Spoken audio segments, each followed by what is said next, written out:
It has been a busy and productive week for Canada's premiers and territorial leaders. They have just returned from Ottawa from a day and a half worth of meetings with the Prime Minister to make sure everybody's on the same page ahead of the talks to renew the Canada-US-Mexico trade agreement, CUSMA as it's known. Those talks are expected to be a bit of a roller coaster for reasons I think we all know.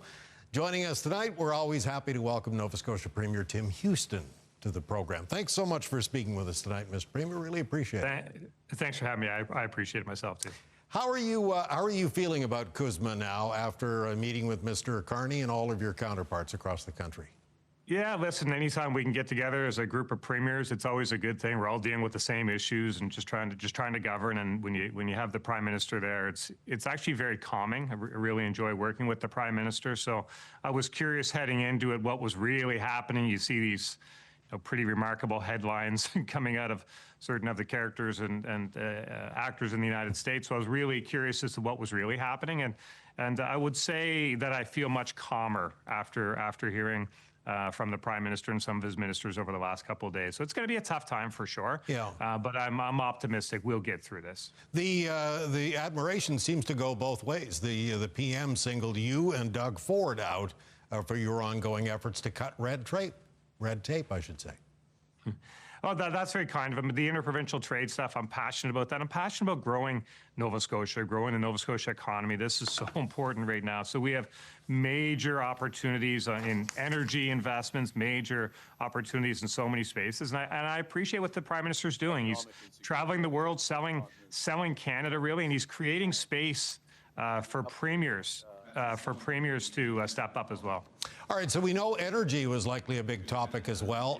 Does Wind West have a place in those long-term plans? Because we know the project wasn't named as one of the, the first major national infrastructure undertakings, but it's not dead in the water, right?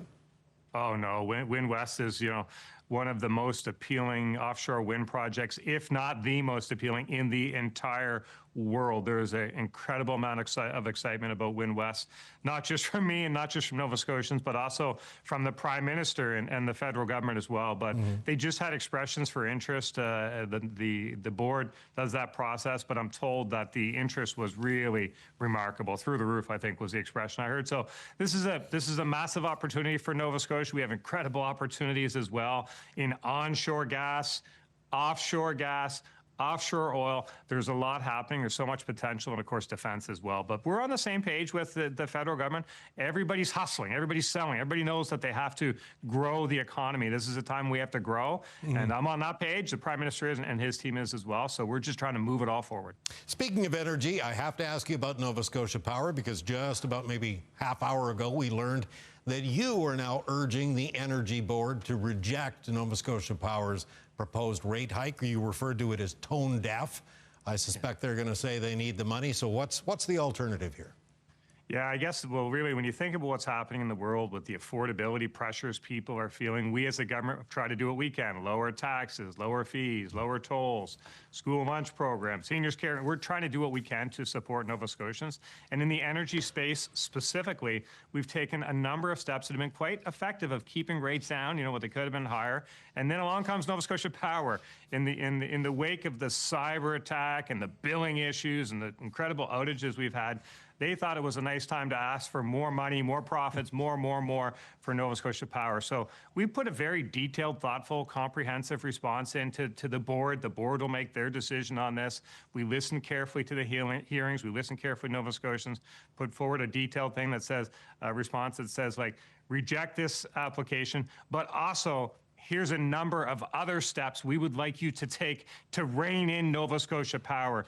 They really need to be reined in. They've kind of, starting back in 2011, around that time frame, it really started to go much more in favor of Nova Scotia Power. Some decisions were made at the government of the day and subsequent governments as well that favored Nova Scotia Power, and it's really hurt ratepayers. And this is the time right now when we can start to get Nova Scotia Power playing by rules that are okay for ratepayers instead of just always in the favor of Nova Scotia Power. So we put a detailed submission in. I'm hopeful that the board will see what we see and make the decision to reject this rate increase, but also take other steps to rein them in. So I'm hoping. Your Ms. Chender, your colleague across the aisle there, she called for a full review of the utility. Is that something you'd support?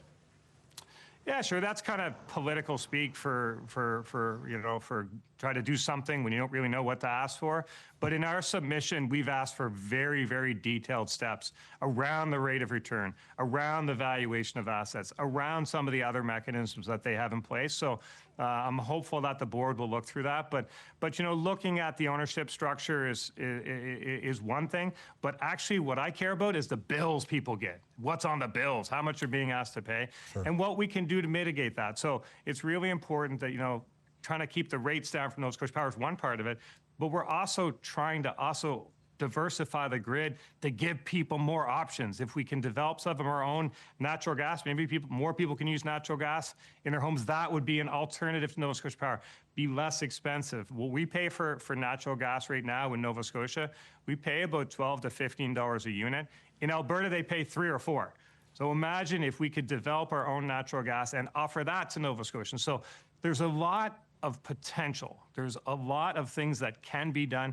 We're trying to move forward on all of those fronts and also address the affordability challenges that we see right now in this moment. But we're also looking to the future and see what's possible. Mr. Premier, I think we're going to have to leave it there. I want to thank you so much for joining us tonight. Really appreciate it. Thanks for having me. I appreciate it too. Nova Scotia Premier Tim Houston, just back from meetings in Ottawa with the Prime Minister and all the premiers and territorial leaders ahead of renewed CUSMA negotiations with the United States. Stay with us. We'll be right back.